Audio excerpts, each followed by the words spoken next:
Hey, welcome back to The Vinyl Narrative. Now, today I'm going to be talking about the pickups that I had in December, and I've always found that December is just a very dangerous month if you're into collecting vinyl, because there's things like Black Friday sales, end of year sales, you have like long-term pre-orders coming out as well, and even like unexpected price drops on eBay. Now, this was all a perfect storm for a huge pickup month in December for me, as well as Christmas gifts as well, which is great. Lovely stuff to receive vinyl under the Christmas tree, I think. So in this video, I'm going to go through all of the vinyl I picked up in December, whether or not I bought it or I received it as a gift, and tell you a little bit about them, what I think about them, almost like a mini review. So let's get into it.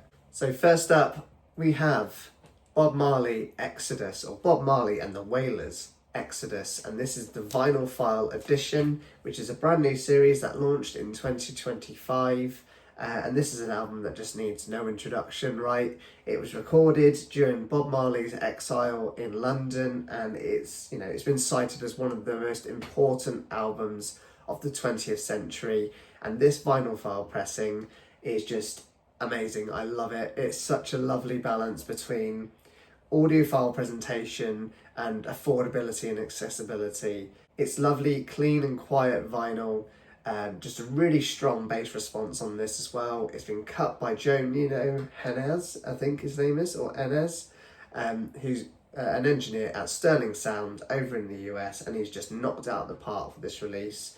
I love it. I don't feel the need to spend $150 on a UHQR or anything like that. This is the go-to copy for me, and it sounds amazing, and importantly my family love this record as well, which is great. So there we go, Bob Marley and the Wailers, Exodus. Next up is another record that needs no introduction at all. It is Frank Sinatra's In the Wee Small Hours, the Tone Poet series from Blue Note, and this was my reissue of the year from 2025. Fantastic work from this series. And this was a day one pre-order for me, and I'm extremely glad I managed to get this in time for Christmas, because it's just a lovely winter record, I find. And I'm also extremely glad I picked it up, because this appears to have sold out in most places, and I'm sure it'll be repressed because it's done so well. Fantastic reissue. I don't feel the need to pick up an original copy of this, because let's face it, I'm never going to find a super clean version of this. And I absolutely adore this record. It's probably my favourite Frank Sinatra album. So there we go, In the Wee Small Hours by Frank Sinatra, the Tone Poet edition. Next up is a monster box set that I picked up. It is the John Coltrane 1960 to 1964 mono box set from Rhino Hi-Fidelity. I mean, look at this. This is just a beautiful box. It's like a linen box on the outside there, with just lovely lettering as well, nice and bold. There's a view of the spine there. And the records that you get in this, they're all Rhino Hi-Fidelity pressings, so cut by Kevin Gray from the original master tapes, and this would be the mono tapes in this case, and pressed at Optimal Media, all in Stoughton jackets. You get Giant Steps, Coltrane Jazz, My Favourite Things, which is one of my favourite Coltrane albums alongside Giant Steps, Ole Coltrane, Coltrane Plays the Blues, and then to end it off, Coltrane's Sound, which is actually my favourite record from this set. And the other great thing about this is that it doesn't come with just the standard covers that we're all used to. It comes with the French cover, which I really like in person. These look fantastic, just gorgeous Stoughton tip-on jacket sleeves, and then also you get the US original cover on the inside, which is really nice, as well as the original liner notes in both French and in English, which is quite cool. There's loads of videos about this online. I might do a review, but this was probably my box set of the year, actually, and I just got it so late that it didn't enter my top 25 list. But yeah, I'm thoroughly enjoying this box set. They've just knocked out the park. All of the records sound absolutely fantastic. This is going to be my go-to edition for all of these Coltrane albums. I don't feel the need to pick up the stereo editions, and I've actually started to sell off some of them already. So there we go. the mono box set from Rhino Hi-Fidelity of John Coltrane's Atlantic Years. Fantastic stuff. Get this while you can. Next up is something a little bit more understated and contemporary. It is Westerman's A Jackal's Wedding. And this is a beautiful record, just really understated, very much in that kind of folk, indie and electronica kind of vibe. Just sonically, this is a fantastic record and really great pressing as well. It's really spacious, really nice instrument separation. The low end is quite nice on it as well, which is really suited to this kind of record where there's a lot of like really heavy kind of electronic low end, but also there's also some passages where it's quite quiet and quite intimate, and it just sounds really good on vinyl, I think. And it's an album that almost demands repeated listens, especially at night time. I thoroughly enjoyed it. It's one of my records of the year from 2025. More people should know about this guy. So it's Westerman's A Jackal's Wedding. Okay, next up we have yet another reissue. It is Pink Floyd's Wish You Were Here, and this is the Blood Records. Make sure I get this right, just on the website. This is the Quadratic Coral Splatter 50th Anniversary Edition. And look at that. That looks fantastic.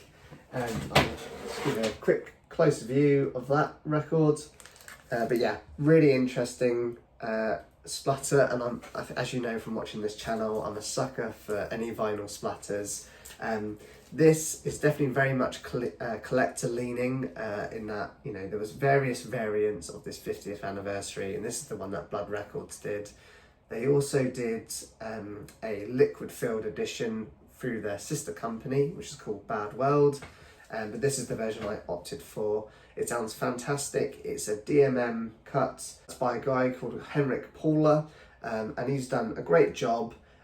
There's been some kind of bad QC reports about this release, but I was really lucky. Mine has no issues at all. It's not the quietest vinyl in the world, but to be honest, I didn't expect it to be with the amount that's going on in the splatter effects there. But yeah, it sounds really good, a really nice master. Is it the go-to? Probably not. You're probably going to be looking to someone like Bernie Grumman's previous editions for that. But yeah, still, I'm really glad I picked this up because this is just a beautiful pressing, and it's definitely better than my German original pressing that I owned, because that's just in really bad shape, unfortunately. But yeah, this will be my go-to. So there we go. Pink Floyd's Wish You Were Here, the 50th Anniversary Edition from Blood Records. Now, as I mentioned at the start, there was a lot of Black Friday sales, so I took advantage of them, or they took advantage of my wallet, whichever way you want to look at it. But first up, I want to talk about Everything Jazz, which is the UK arm of Universal over here in the UK, essentially for Blue Note and Acoustic Sounds releases, as well as Verve as well. So there's loads of fantastic jazz albums on there. They had a 20% off sale, so I took the opportunity to build out my Blue Note collection with a few of the records that have been actually on my want list for a long time, so I made sure to remedy that. So first up in that sale, I decided to pick up Grant Green's Born to Be Blue, and this is the Tone Poet from 2019, a fantastic record that's been on my want list for a long time. It's putting his more like relaxed and quieter and introspective side of his guitar playing, but it's absolutely a beautiful record.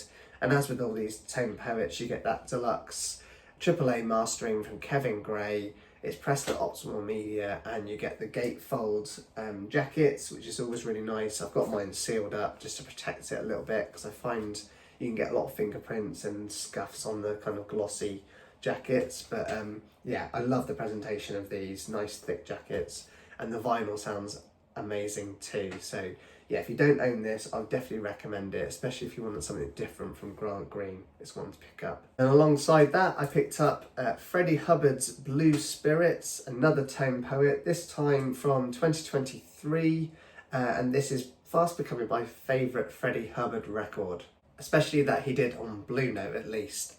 It's big, it's bold, and the arrangements on here are just incredible. There's a fantastic lineup of Freddie. You've got James Spaulding on the alto sax and flute, Joe Henderson on tenor sax, Harold Mayburn Jr. on piano, Larry Ridley on bass, Clifford Jarvis on drums, and then Big Black on conga, as well as Kian Zawadi on Euphonium. I hope I'm pronouncing that correctly. But yeah, just a fantastic record. It's really punchy, really dynamic, and the instrument separation on my system sounded great. I'm really glad I picked this one up. So yeah, Freddie Hubbard, Blue Spirits. Alongside that, I picked up probably this is my favourite one from this package actually. It was Dexter Gordon's One Flight Up, and this is one of the very best tone poet releases out there, I think. I need to do a video, I think, and ranking all of them. But yeah, this is my favourite one. It's just a phenomenal album. Probably the best Dexter Gordon album in my view, especially with what he did with Blue Note. You've got Donald Byrd on trumpet, Dexter Gordon of course, Kenny Drew, Niels Henning, Orsted Pedersen on bass, and Art Taylor on drums, and this is like a masterclass in how to record a jazz record. This is probably one of the finest jazz albums, or one of the finest sounding jazz albums in my collection now. The drums on this are a real standout as well, and they're just a stellar example of how you engineer a jazz album. And Kevin Gray has obviously played some part in that with his AAA mastering of this. It sounds incredible. Yeah, if you don't get the message already, pick this up. It's incredible, and probably my favourite tone poet so far. So there we go, Dexter Gordon's One Flight Up. And we also have another tone poet in that package. We had Lee Morgan's Cornbread, and again, another Blue Note classic, just a standout release from Lee Morgan, and it's just really lively and really endlessly playable. So some fantastic lines on this record, and it just makes you want to get up and flip it back and play it again, which I think a lot of Lee Morgan's albums do, give you that kind of feeling. We've got Lee Morgan on the trumpet, Jackie McLean on alto sax, Hank Mobley on tenor sax, Herbie Hancock on piano, Larry Ridley on bass, and then Billy Higgins on drums. What a lineup. And my favourite track on here is probably the title track, Cornbread. Just a fantastic pop record. I love it, and just, yeah, I think this Tone Poet edition, the cover just looks just so vibrant and fantastic. I love it. So there we go. That was my final Tone Poet in that package, but then I did have room for one more album in that sale. And that record was Brother Jack McDuff's Moon Rappin', and this is from the Blue Note Classic series, and this is from 2022. Again, another one that's been on my want list for a long time. I've just never found an amazing price for it, but I did in this sale. And it's a slightly different vibe from all the other albums that I've got from Blue Note. It's kind of funkier and looser and just really great fun. Fantastic record, and even the artwork is a slightly different vibe. It's from the later Blue Note recordings, of course, and this has been sampled a lot. I'm pretty sure A Tribe Called Quest, yeah, they did. They sampled Obligato on this record, which is a fantastic kind of intro track if you're interested in listening to this. But yeah, just great, and it's also a gatefold as well, which you don't often get in the classic series. So yeah, I'm just glad I was able to finally pick this one up for a decent price, and my collection is all the better for it. Now, sadly for my wallet, the Black Friday sales did not end there for me. Craft Recordings also had a great sale on their website, so it was time for me to load up on a few of their reissues that, again, I've had my eye on and just wanted to pick up for a long time. So let's get into them. So first up we have Joe Bataan and Gypsy Woman, and this is from the Fania reissue series on Canary Yellow, I believe it's Canary Yellow vinyl, there we go. Yeah, a great record, and yeah, I love Fania as a label, and just fantastic music, nice Latin music that comes out of there, and yeah, it's just strong Latin soul, salsa, and kind of early like genre crossover vibes. And the Canary Yellow vinyl, considering coloured vinyl can sound pretty bad, this one sounds really good. It's really quiet, and which doesn't distract from the music. The mastering is fantastic on it, and it's probably just a record that people sleep on a lot. I'd say if you're just into anything like soul, salsa, and maybe a little bit of boogaloo as well in there, pick this up. This is a great record, and it comes in a lovely, beautiful tip-on matte jacket, which, yeah, I just love these. You'll hear me go on about that a lot. So yeah, there we go, Joe Bataan, Gypsy Woman. And then another record I've had my eye on for a long time, I've just never pulled the trigger for some reason, but I decided to because again, this came out at like £14 or something ridiculous, ridiculously cheap, especially for a brand new reissue. It is Pleasure and Joyous, and this is part of the Jazz Dispensary Top Shelf series, back from 2023. I almost picked it up in 2024 actually, but I don't know why I decided not to. But yeah, this is a standout jazz fusion release, I think. It's beautifully done. It's a tip-on jacket again. And yeah, who's the mastering on this? Yeah, Kevin Gray, of course it is. Coherent audio. The vinyl was pressed to RTI, so no issues with this as well. And I just think the Top Shelf series is one of the best in the game. They don't reissue too much throughout the year. There's probably like 8 or 9 releases or so, but all of them are fantastic picks. And it wasn't the only one like picked up in the sale from them. I also decided to pull the trigger on Joe Henderson and Alice Coltrane's The Elements from the Top Shelf series, and this is quite an old one. This is from 2017. Again, another one that's just sat on my want list and never found a decent price for it, but I finally did. And I'm surprised they still had this one in stock actually, because the shrink wrap was all really ruffled, wasn't in the best of condition, but the vinyl itself was fine. Pressed at Quality Record pressings as well, so Chad Kassam's company over in the US, and this just sounds amazing. It's a deeply immersive and spiritual record, and this series did it absolute justice, so pick this up if you don't have it already. And then lastly, from that craft recording sale, I had to pick up this record just because of the lineup that's on it. It's The Cats from the original Jazz Classics series, and I believe the band leader on this one is Tommy Flanagan, but you've also got John Coltrane on the tenor sax, Idris Suleiman on trumpet, Kenny Burrell on guitar, Doug Watkins on bass, and then Lewis Hayes on drums. Originally recorded by Rudy Van Gelder, of course, but this has been remastered from the original stereo tapes, I believe. Yeah, it was stereo.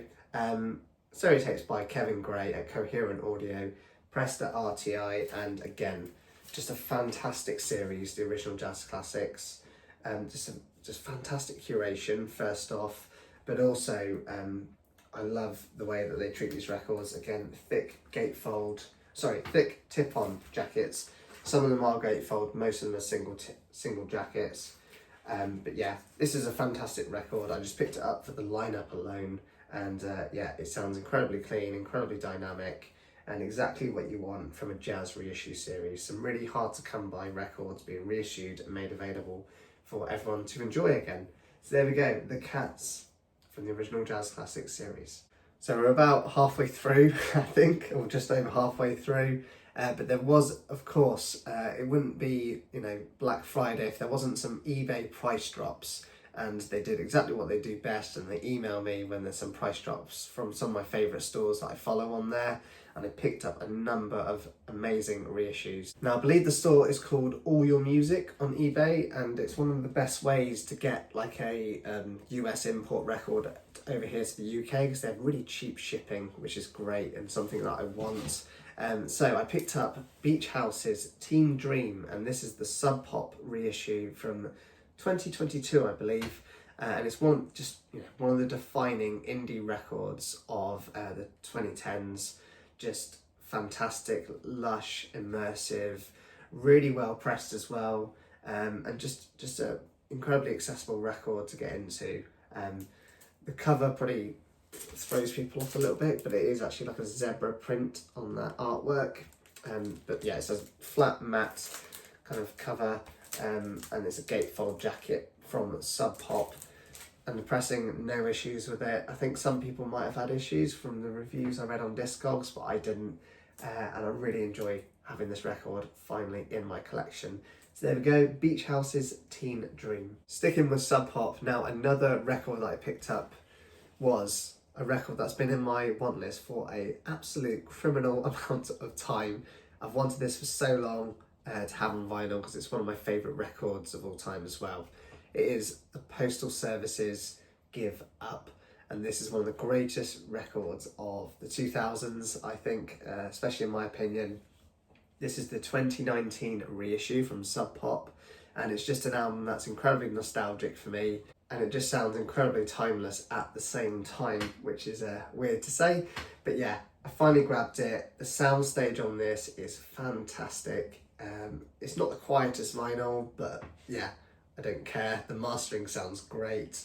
And it's just a great indie electronica record to enjoy on vinyl. And I'm genuinely happy to finally own it on wax. And I get to spin this whenever I'm in the mood to go back to the early 2000s and enjoy this record again and again and again. So yeah, fantastic stuff. Perfect indie electronica. It's the Postal Service with Give Up. And lastly, on that All Your Music sale, I decided to pick up a reissue of an album that I already own, but I was interested to pick this up because I heard great things about it and that it might actually be the definitive version.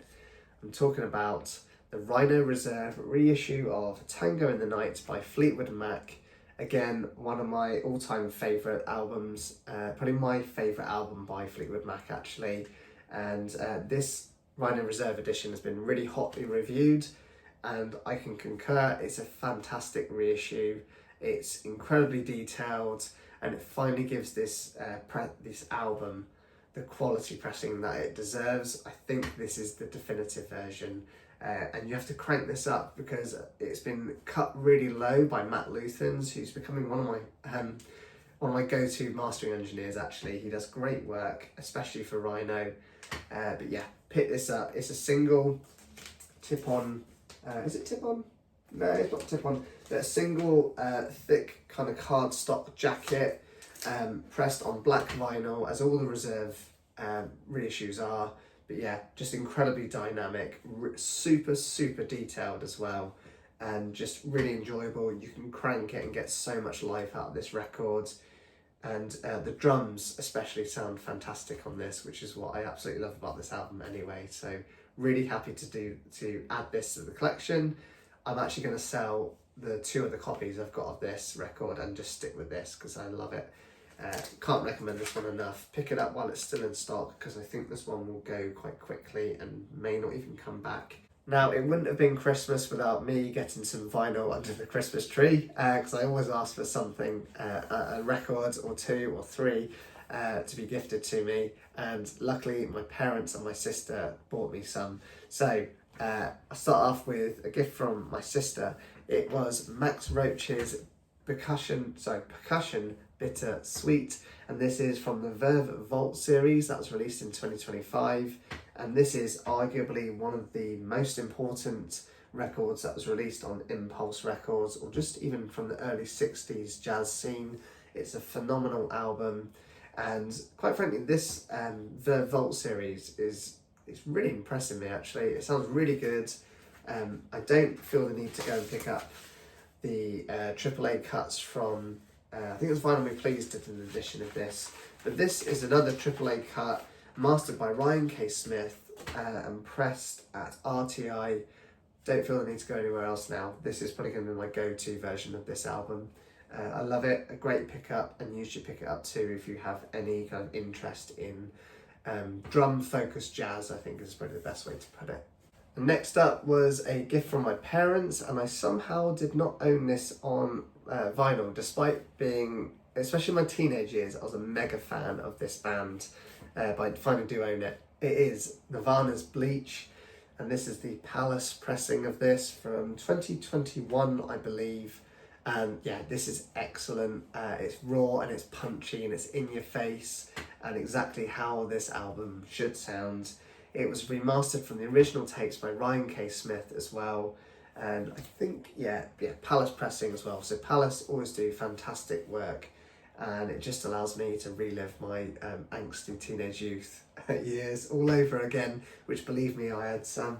But yeah, just a great record, and yeah, everyone should own this, because I don't think Nevermind is like the record that sums up Nirvana. They had a lot more to them than that, and this record definitely demonstrates that. So pick this up if you don't have it. Sounds great. And then finally, the last record that was under the tree for me was Jay Dilla's The Shining, and this is the BBE reissue from 2023. a double LP issue on a gatefold sleeve, and again another one that's just been on my want list for a long time, and I'm glad I finally own it because this reissue is fantastic. It's so well done. Everything hits sonically as you want it to, and it's super clean as well. Really quiet vinyl. The low end on this is fantastic, but the highs in terms of like the hi-hats and the tonality of the vocals sound great too, and that's what you want from a hip-hop record. You want that really thumping low end bass, but also you want to hear the tonality of the vocals and sometimes the aggression, but also the passion in the rhymes. So yeah, fantastic addition to my collection. I think that's it for me for J Dilla now, and it's also the record that wraps up this video. So yeah, what a month, and what a way to end out 2025. Let me know in the comments what vinyl you picked up in December 25, or even just what was your favourite release that you picked up last year. That'd be really cool to know. And if you haven't already, please subscribe to my channel, The Vinyl Narrative. It really helps the channel grow, and I'm really loving the conversations that we're having in the comments down below. So I have to just say thank you very much for watching, and keep on spinning your records.